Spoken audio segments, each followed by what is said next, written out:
It was a warm Friday afternoon and the city streets were buzzing with people heading home from work. The police captain had just finished a long week of shifts and finally had a few hours to herself. She parked her car near a large department store on the edge of town. For once, she wasn't in uniform. She wore jeans, a plain gray shirt, and a small cap to stay low-key. After years of being recognized everywhere she went, she was glad to blend in like an ordinary person. She wasn't there for anything important, just some groceries, a gift for her niece, and a few things for the house. She grabbed a small basket and wandered through the aisles. It felt nice to walk without her radio crackling or someone calling her captain every few minutes. She looked around at the families shopping, the children laughing, and the young employees restocking shelves. Everything felt normal, peaceful even. But while she was busy comparing two brands of coffee, a small misunderstanding was already brewing in another corner of the store. A young store clerk had reported a suspicious woman seen in the electronics section earlier. Someone who had picked up a few items and seemed to walk past the registers without paying. The security staff began checking camera footage. The woman they saw on the screen wore a gray shirt and jeans. It was an ordinary outfit, and when the off-duty captain passed near that same section, they mistook her for the same person. She had no idea that anyone was watching her. After she finished shopping, she walked toward the self-checkout counter, scanned her items, and paid using her card. As she placed the receipt in her bag, she noticed two men standing near the exit, whispering and looking in her direction. She thought nothing of it. She picked up her bags and started walking toward the door, humming quietly to herself. One of the men, a store security guard, pressed his radio and spoke softly. "She's heading out now," he said. "Same clothing. Let's get confirmation." Outside the store, a patrol car had just arrived. The two responding officers were told that the suspect might have concealed items in her bag. The report didn't include her name, only her description. So when the officers saw a woman in casual clothes carrying store bags, they assumed it was her. The captain stopped at the door to adjust her bag. That's when one of the guards stepped forward. "Ma'am, could you stop for a second?" he asked politely. She turned, a little surprised. "Yes, is something wrong?" Before she could say more, the two officers approached quickly. "Ma'am, we need to speak with you for a moment," one said, his tone firm but calm. "Can we check your bag, please?" She blinked, confused. "My bag? I just paid for my things. Is there a problem?" The second officer exchanged a quick glance with the guard. "We got a report of shoplifting. You match the description. We'll just need to clear this up." Her heart dropped. She had handled hundreds of situations like this before, but always from the other side. Never had she been the one being questioned. She tried to stay calm. "Officer, there must be a mistake." "I'm with the department," she said, reaching into her pocket for her wallet. But before she could pull out her ID, the first officer raised his hand. "Please, ma'am, don't reach into your pocket right now. We'll talk in a second. Just step aside." People nearby had started to notice the scene. A few shoppers slowed down, whispering. One even took out a phone and started recording. The captain felt her throat tighten. "Listen," she said carefully. "I'm a police captain. I just finished my shift. I'm off duty. You can check my badge." "Ma'am, we'll verify that later," the officer interrupted. "Right now, please cooperate. Put your hands where I can see them." She froze, realizing what was about to happen. Her instincts told her to comply, even though every part of her wanted to shout that this was ridiculous. Slowly, she lifted her hands. The guard looked uneasy now, unsure if they were doing the right thing. But the officers, following standard procedure, moved closer and placed handcuffs around her wrists. A small crowd had gathered. Some people murmured things like, "What did she do?" And "She doesn't look like a thief." The captain kept quiet, her eyes fixed on the ground. She could feel dozens of eyes watching, phones recording, whispers spreading. "Officer, please," she said softly. "Let me explain.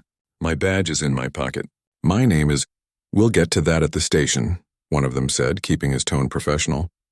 He clearly didn't want to argue in public. They guided her toward the patrol car. The guard followed, trying to explain. "She looks like the woman from the footage we saw earlier, same clothes, maybe it's just—" But the captain wasn't listening anymore. Her mind was spinning. She'd spent years training officers on how to de-escalate situations like this, on how to listen and observe before acting. And now she was living through a mistake that seemed straight out of a training manual gone wrong. At the station, as they processed her, she finally spoke again. "Please check my identification," she said, trying to keep her voice steady. One of the officers took her wallet and opened it. The room fell silent for a second. The officer stared at the badge inside, then at her. His expression changed instantly. "Oh no," he muttered almost to himself. He looked up at her, realization and embarrassment flooding his face. "Captain? You're with Central Division?" She nodded slowly, saying nothing. The other officer, now pale, stepped back. "We didn't know," he said quickly. "We just got a report and followed the description." She took a deep breath. "I understand you were doing your job," she said quietly, though her voice carried a sharp edge of pain. "But next time look closer before you handcuff someone, especially one of your own." The two officers apologized repeatedly, but the damage was done. By the time they released her, videos of her arrest were already circulating online. The story had taken on a life of its own before she even made it home. When she reached her car, she sat for a long time, staring out the windshield. The sky had darkened, and the lights from the station flickered against the glass. She wasn't angry, at least not yet. What she felt was something deeper: disbelief, humiliation, and a sense that something inside her had shifted. She had always believed that the system worked as long as everyone did their job right, but today showed her how quickly things could fall apart when communication failed. Her phone buzzed. It was a message from a fellow officer who had already seen the video. "Is this really you?" it read. She turned the screen face down and closed her eyes. Driving home later that night, she couldn't stop replaying the moment in her head, the look in the officer's eyes, the clicking sound of the handcuffs, the whispers of strangers. She knew how the system worked. There would be reports, explanations, maybe even an apology. But she also knew how the world outside the department would see it. A police captain, off duty, being arrested like a common suspect. She tried to tell herself it was just a misunderstanding, but deep down, it felt like more than that. It was a reminder that no one was really protected from mistakes, not even those who wore the badge. At home, she placed her badge on the table and sat beside it. The metal gleamed under the dim kitchen light. It had always symbolized pride and authority for her. Tonight, it looked different, like a mirror reflecting something she didn't want to see. The hum of the refrigerator filled the silence. She thought about calling someone, maybe a colleague or a friend, but she couldn't bring herself to do it. How would she even explain what had happened? That she, a captain with years of service, had been handcuffed and taken in front of a crowd because no one stopped to listen? She took a deep breath and poured herself a glass of water. Her hands were still trembling slightly. Tomorrow she would have to face the department. There would be questions, awkward looks, and maybe even laughter from those who didn't understand. But for now she sat quietly, staring at her reflection in the window. Outside, sirens echoed in the distance, faint and familiar. Usually that sound meant she was needed somewhere, that someone else was in trouble. But tonight it just reminded her of how fragile everything could be. She didn't sleep much. Her mind kept returning to the same thought, that one small error, one quick assumption, had turned an ordinary shopping trip into a public ordeal. And if it could happen to her, it could happen to anyone. As the first light of dawn crept through the curtains, she finally decided what she would do. She wouldn't hide from it. She would tell the truth no matter how uncomfortable it was. Maybe her story could change something. Maybe it could remind people, inside and outside the uniform, that everyone deserves to be seen clearly before they're judged. And so, as the city woke up to a new day, she prepared herself for what was coming. She didn't know it yet, but this moment would set off a chain of events that would challenge her faith in the system she'd dedicated her life to, and force the department to look inward like never before. The morning after her arrest, the city woke up to a buzz of rumors and half-told stories. Videos of the off-duty captain being handcuffed in front of the store were already making rounds on social media. Some people defended the officers, saying they were just doing their job. Others criticized them, wondering how they could arrest someone from their own department without checking first. The captain herself hadn't even looked at her phone since the night before. She didn't need to. She already knew how fast these things spread. When she finally walked into the station later that morning, the usual chatter in the hallway fell silent. Officers who had worked under her looked away awkwardly. A few gave her sympathetic glances but said nothing. She could feel the air thick with curiosity and embarrassment. Nobody wanted to be the one to bring it up, but everyone was thinking the same thing. How did this happen? Her commanding officer called her into the office. He looked tired, maybe even worried. "I saw the footage," he said quietly, gesturing for her to sit down. "This shouldn't have happened." "You know that," she nodded. "I know, but it did," he sighed. "The department is reviewing the incident. The media's already picked it up. They're calling it a case of mistaken identity. Still, we can't ignore how it looks." She leaned back in the chair, feeling the weight of it all. "I didn't expect special treatment," she said. "But the way it was handled, it's not just about me.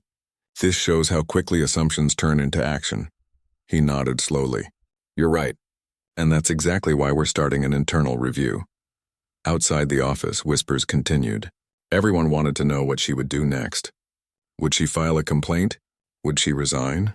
Or would she fight back quietly from within the system? That afternoon, she sat in her car for a long time before heading home. Her hands rested on the steering wheel, but her mind was elsewhere, replaying every moment of that night. The flash of the patrol lights, the sound of the handcuffs clicking, the way people had looked at her like she was a criminal. She had spent years earning respect, only for one misunderstanding to turn it all upside down. Later that day, she received a message from one of the younger officers who had been at the scene. It read, "Ma'am, I'm really sorry about what happened. We didn't know. We were told to act fast." She stared at the message for a while before replying, "I understand. But next time, make sure you know before you act. That's all I ask." She didn't blame them entirely. They had followed procedure based on the information they had. But that didn't erase the humiliation she had felt in that moment, or the way the world had seen it. By the next evening, the story had reached local news stations. Reporters stood outside the department building, filming segments about the arrest that raised questions about internal communication. They didn't use her name, but everyone knew who it was. At home, she watched one of the news clips. It showed her being led away from the store, her hands cuffed, her expression calm but clearly pained. The caption at the bottom read, "Off-duty police captain mistaken for shoplifting suspect." She turned off the TV. The sound of the reporter's voice made her stomach twist. The following week was a blur of meetings, statements, and awkward encounters. She was temporarily placed on leave while the department reviewed the case. Officially, it was standard procedure. Unofficially, it felt like a suspension dressed up in polite words. She didn't argue. She needed time to think anyway. During those quiet days, she realized how much her job had defined her life. She had joined the force young, believing in justice, fairness, and discipline. Over the years, she had trained officers, handled crises, and made difficult decisions. She had faced danger on the streets, but never imagined that humiliation would come from her own workplace. Each night, she would sit on her balcony with a cup of tea, staring at the lights of the city. Somewhere out there, officers were patrolling, responding to calls, keeping people safe. She had always felt pride knowing she was part of that. But now that pride felt distant, shaken like a building hit by a small but deep crack. A few days later, she was called back to the station for a formal statement. The same two officers who had arrested her were also there.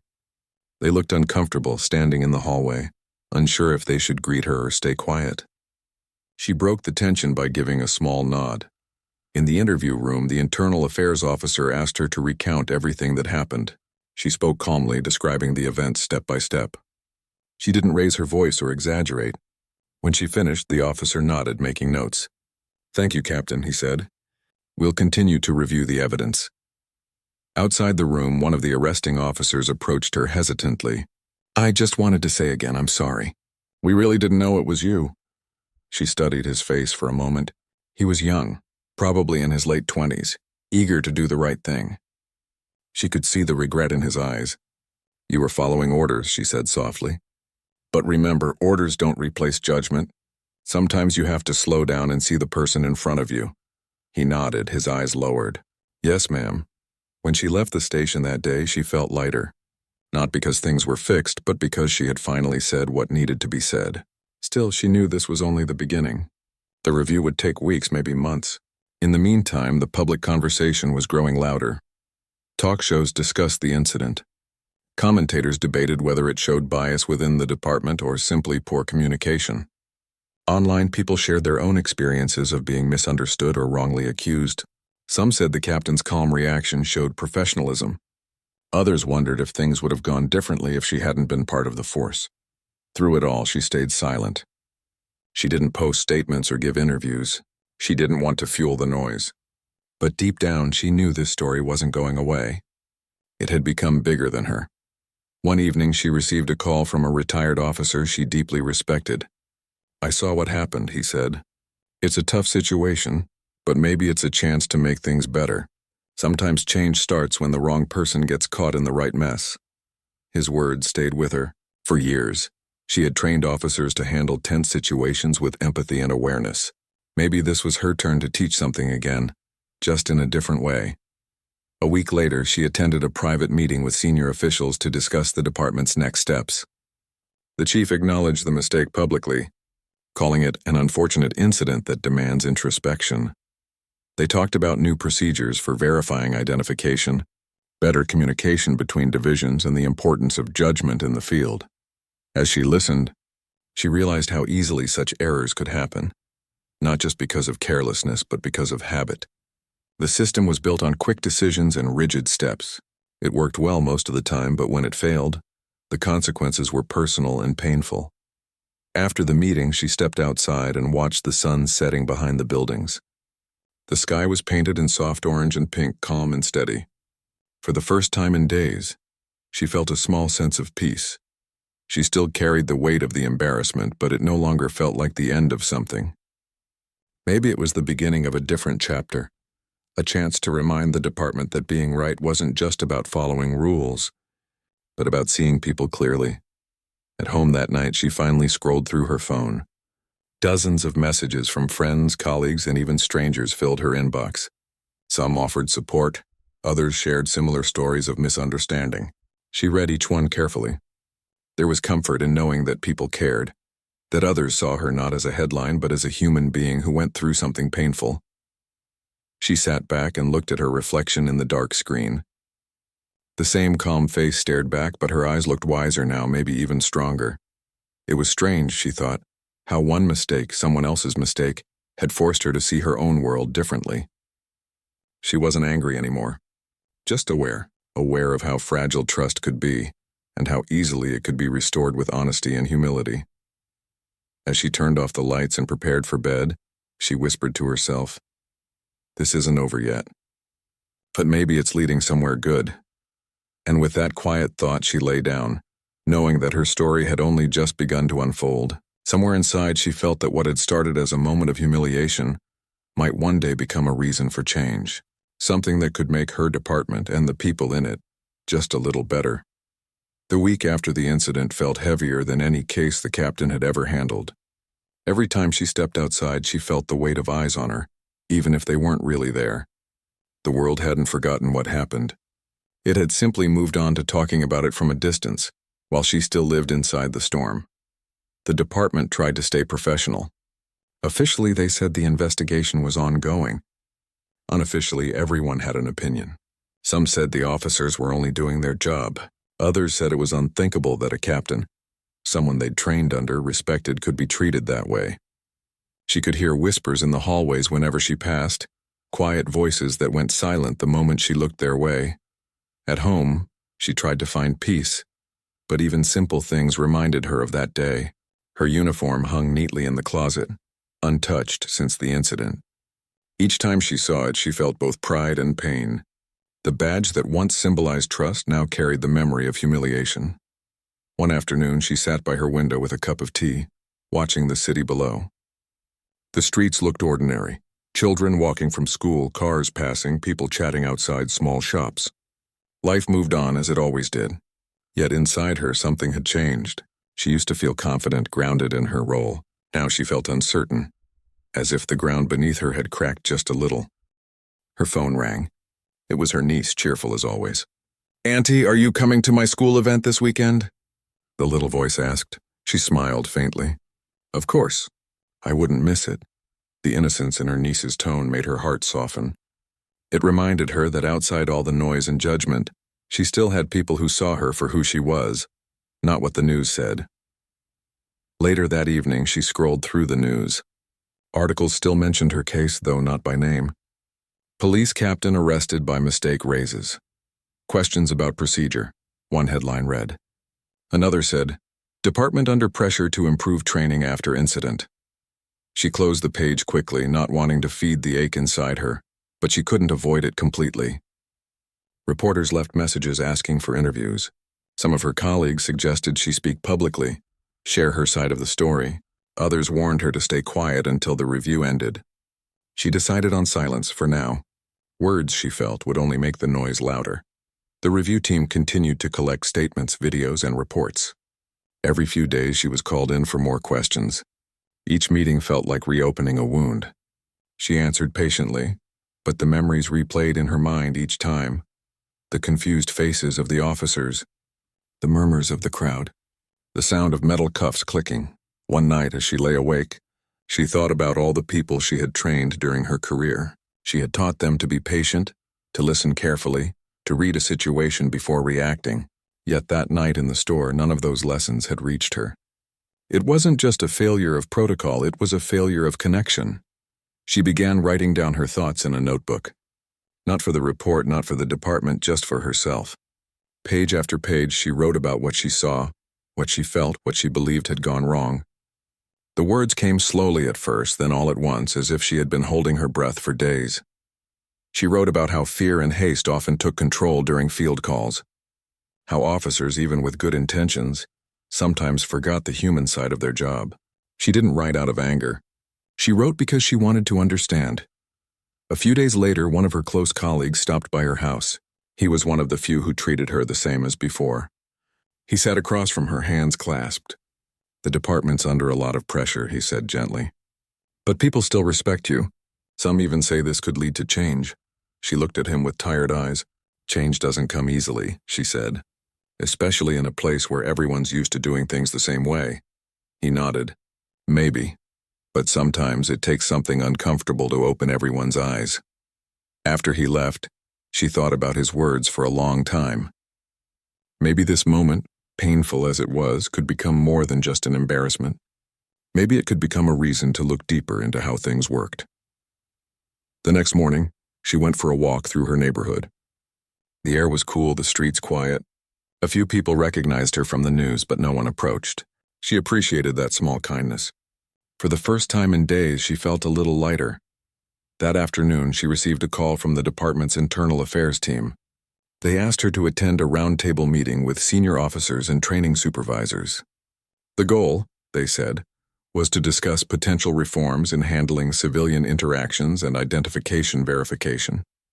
She hesitated for a moment, then agreed. She wasn't sure what good it would do, but she wanted to face it. The meeting was formal but tense.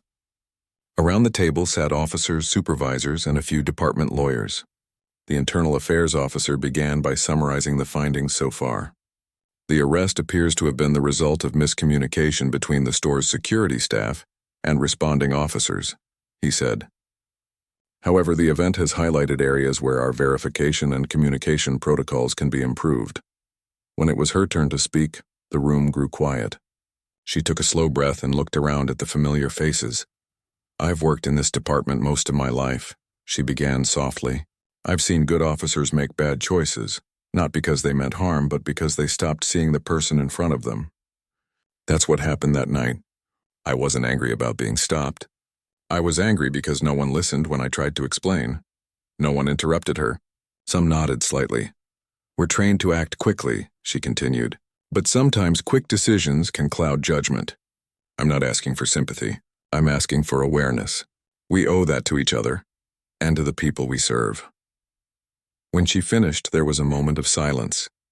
Then the chief spoke quietly. Thank you, he said. We'll take your words into account as we move forward. She left the meeting feeling strangely calm.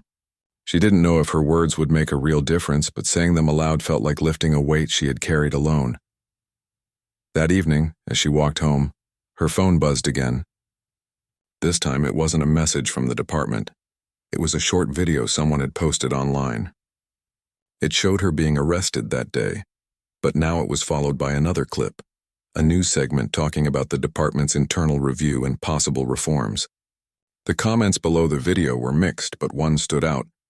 It said, "It's easy to judge from a distance. But look at how she handled it, with calm and dignity. That's strength." She read it twice, then put her phone down. Maybe people were beginning to see the bigger picture. Days turned into weeks. The investigation neared its end and the public conversation began to quiet. Inside the department, small changes were already being discussed. New guidelines for off-duty identification, clearer communication between officers and dispatchers, and a reminder to always verify before acting. She wasn't sure if those changes would last, but it gave her a small sense of hope. One night, she stood outside her home looking up at the stars. The city lights made it hard to see many, but a few shone clearly through the haze. She thought about all the people who had reached out, the messages of support, the quiet nods from fellow officers who hadn't found the right words to say it aloud. For the first time since the incident, she smiled, not because everything was fixed, but because she had survived the worst of it. She had faced humiliation, confusion, and silence, and somehow she was still standing. The next morning, she put on her uniform again. It felt strange at first, but when she looked in the mirror, she saw more than the badge or the rank. She saw someone who had been tested and had learned something real. As she stepped outside, ready to return to work, she knew things wouldn't go back to exactly how they were, but maybe that was the point. Maybe they weren't supposed to. Weeks passed, and the internal review was in full motion. The department was trying to handle the situation carefully. They wanted to show the public that they were serious about accountability, but they also wanted to protect their officers from unfair judgment. Inside the station, the atmosphere was tense. Everyone felt like they were walking on eggshells. Conversations about the incident were whispered, never loud. The captain had returned to duty by then, but things were different. She could feel the change in how people looked at her. Some greeted her with genuine warmth, happy to see her back. Others avoided eye contact, unsure of what to say. There was no hostility, just an uneasy silence that seemed to follow her wherever she went. She decided not to dwell on it. Every morning she arrived early like she always had, reviewing reports and checking in with her team. She refused to let the incident define her, even though she knew everyone still thought about it. One afternoon, the internal review committee called her in again. This time the room was full.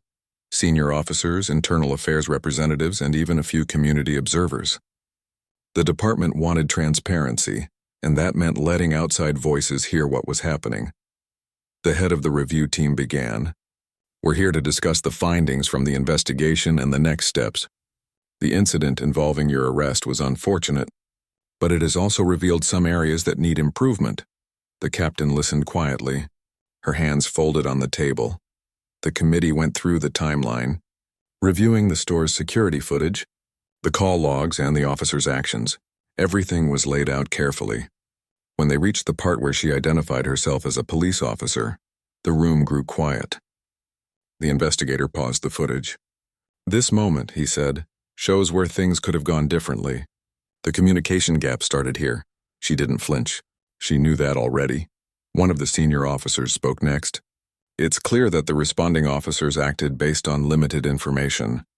But we also recognize that our current policies didn't give them the right tools to verify identification quickly. That needs to change." The community observer, a calm older woman sitting near the corner, raised her hand. "If that captain hadn't been part of your department," she said softly, "would anyone have cared this much about fixing it?" Her question lingered in the air. No one had a ready answer. After a pause, the chief spoke. "You're right," he admitted. "We should care about every incident like this, no matter who it happens to. And that's why we're reviewing our procedures, not just because it involved one of our own." The captain looked around the table, her eyes steady. She appreciated the honesty in his tone. Over the next few hours, the team discussed new measures, improving communication between dispatch and responding officers, updating the verification system, and reinforcing empathy in training programs. The captain shared her own suggestions, speaking from both experience and pain. "When officers are called to a scene," she said, "they're often under pressure. But training shouldn't only focus on control, it should also focus on awareness. We can't lose the human side of our job, because once we do, we stop seeing people as individuals." The room was quiet again, but this time it was thoughtful silence. By the end of the meeting, several members thanked her for her input. The chief assured her that her experience would help shape the reforms they were planning. It wasn't comfort exactly, but it was something close to it, a sense that maybe all of this had a purpose. When she walked out of the room, a few younger officers waiting in the hallway stood straighter as she passed. One of them said quietly, "Glad you're back, ma'am." She nodded and gave a small smile. It wasn't much, but it reminded her that respect could be rebuilt, not through authority but through resilience. Outside, the afternoon sun was fading. The sky was golden, streaked with pale orange light. She stood there for a moment, letting the warmth touch her face.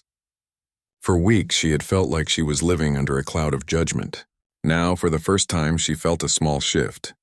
It wasn't over yet, but something was changing. The internal review became the talk of the department. People were curious about what would come from it. Some officers felt defensive, worried the new policies might make their jobs harder. Others welcomed the changes, saying they were long overdue. The captain stayed focused on her work. Whenever someone asked her about the review, she answered calmly. "We're learning," she'd say. "That's what matters." One evening, after another long day, she sat in her office alone. On her desk were reports, notes from the committee, and a few letters from community members. One letter caught her eye. It was handwritten from a retired police sergeant she had once trained under. It read, "I heard about what happened and what you're doing now. Don't let this make you bitter. Let it make you better. The system changes when people like you stay in it long enough to push it forward." She read the letter twice, feeling a quiet sense of strength grow inside her. Over the next few weeks, the department started implementing small reforms. Dispatchers received new training on how to confirm off-duty identification. Officers were reminded to verify, not assume. Supervisors held sessions on communication under pressure. It wasn't perfect, but it was progress. Reporters followed the changes closely, often waiting outside the station to get comments. When one of them asked her how she felt about the reforms, she simply said, "It's a start. Mistakes are lessons when you choose to learn from them." Her calm, thoughtful words were quoted in several news articles. People online began to see her not just as someone who had been humiliated, but as someone who handled it with grace and determination. Still, the nights were difficult. There were moments when the memory replayed without warning, the sound of the cuffs, the flash of cameras, the quiet gasp from the crowd. Sometimes she woke up in the middle of the night, her heart racing, her hands clenched. She would sit up, take a deep breath, and remind herself, "It's over. It's behind me." But deep down she knew it would never be completely gone. Experiences like that left small scars that time only softened, never erased. One evening, while leaving the precinct, she ran into the same officer who had arrested her. He looked uneasy but approached her respectfully. "Ma'am, I wanted to thank you," he said, "for not holding it against us, and for speaking up during the review. It opened my eyes." She studied his face for a moment. There was sincerity there, an honesty that came from learning something the hard way. "We all make mistakes," she said softly. "What matters is what we do after them." He nodded. "I won't forget that." She walked away feeling something close to closure. Not forgiveness exactly. It had never been about blame, but understanding. As weeks turned into a month, the review neared its end. The committee prepared a final report, outlining the findings and recommended actions. It would soon be presented to the public. The department wanted to show transparency, to rebuild trust. When the report was finally released, it stated that the arrest had resulted from miscommunication, poor coordination, and a lack of clear policy on handling off-duty officers. It concluded that there had been no intentional misconduct, but it called for significant procedural updates. The captain read the report quietly at her desk. It was fair, she thought. Honest. It didn't point fingers. It focused on fixing what was broken. Later that day, the chief gathered the department for a short address. "We've learned a hard lesson," he said. "This incident reminded us that even within our own ranks, we must treat everyone with the same respect we ask from the public. Our goal isn't just to enforce the law, but to uphold humanity." As he spoke, the captain looked around at the faces of her colleagues. Some looked inspired, others thoughtful. A few even looked relieved. When the meeting ended, she stepped outside and looked up at the sky again. The air felt different, Lighter, maybe because the truth had finally been spoken aloud. For the first time in months, she didn't feel like she was walking under a shadow. She felt steady, strong. It wasn't about clearing her name anymore. It was about moving forward, carrying the lesson with her and helping others learn from it too. As she walked to her car, the evening breeze brushed against her face. The city lights flickered to life one by one. Somewhere in the distance, she could hear the faint wail of a siren, a sound she'd always associated with duty. This time, it didn't remind her of pain. It reminded her of purpose. The weeks after the internal review were quieter but not empty. The department had implemented several of the recommended changes, and while some officers adjusted easily, others struggled to accept the new protocols. For the captain, returning fully to her normal routine was both comforting and strange. She no longer felt like the same person who had walked into that store months ago. Each morning she arrived early, checking her emails, reviewing incident reports, and speaking to officers about their work. She noticed subtle changes in their behavior, more careful communication, more attention to detail, and surprisingly, more willingness to ask questions before acting. She felt a quiet pride, not because of herself, but because the department was learning to grow. The story of her arrest had faded from national headlines, but locally, it remained a topic of conversation. Community members often approached her in public, not to gossip, but to share personal experiences of misunderstanding or unfair treatment. Some thanked her for handling the situation calmly, even under stress. Others asked questions about how they could improve relationships between police and the public. She answered patiently, using her experience to offer guidance. One afternoon, she received a letter from a local school. The principal had written to invite her to speak at a community safety seminar. "We want our students to learn about responsibility, empathy, and courage," the letter read. "Your experience provides an important lesson for everyone." She smiled as she read it. Speaking to students about her story felt like a chance to turn something negative into a positive. She accepted the invitation immediately. The seminar day arrived, and she stood in front of a group of young faces. Their eyes were curious, some wide with the innocence of youth, others cautious, trying to understand someone in uniform who had also experienced vulnerability. She told them her story honestly, without dramatization, but with a clear message about the importance of patience, listening, and verifying facts before making judgments. One student raised a hand. "Are you scared it could happen again?" he asked. She paused before answering. "Scared? Not really. But I am cautious. I know mistakes happen. What matters is how we respond and learn from them." The room was silent for a moment, then several students nodded. She could see the lesson landing, not just in words, but in their expressions. After the seminar, she returned to the station feeling lighter. The city outside moved on with its usual rhythm, but she felt more grounded. She understood that her story was no longer just about her humiliation. It had become a lesson in resilience, empathy, and reflection. Back at the station, the final stages of the internal review were wrapping up. The department issued a formal report, outlining the steps they would take to prevent similar incidents. It included updated protocols for verifying identification, better communication between security and responding officers, and improved training on de-escalation and empathy. While some officers grumbled at the added procedures, most recognized their value. The captain read the report carefully. It was thorough, fair, and honest. Most importantly, it acknowledged that mistakes were inevitable, but systems could improve. She felt a small sense of closure, not because the past was erased, but because it had been recognized and addressed.